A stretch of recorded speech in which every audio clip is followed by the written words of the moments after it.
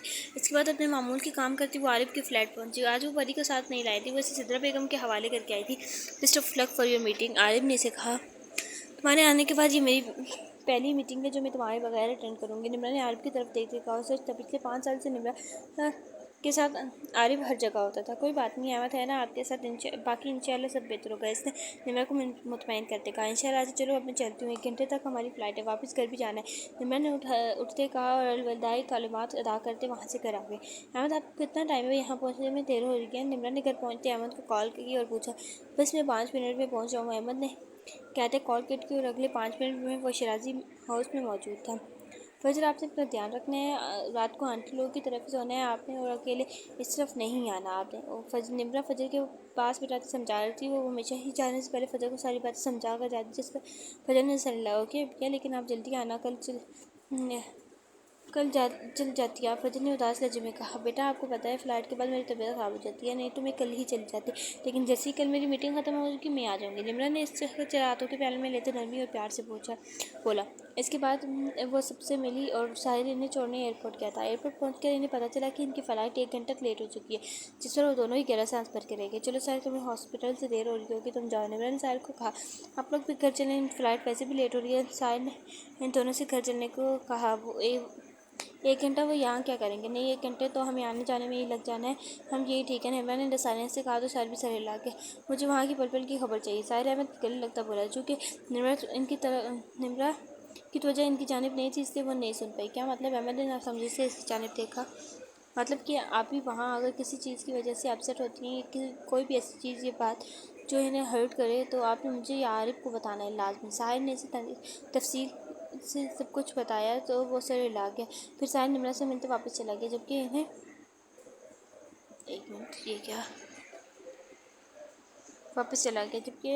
انہیں اب 1 گھنٹہ ویٹ کرنا تھا. یہاں پہ یہ لائن ہے لیکن آئی گیس میں نے مس کر دی ہے. لیکن so guys this is the new episode of ماں novel. Hope you like it. Allah حافظ.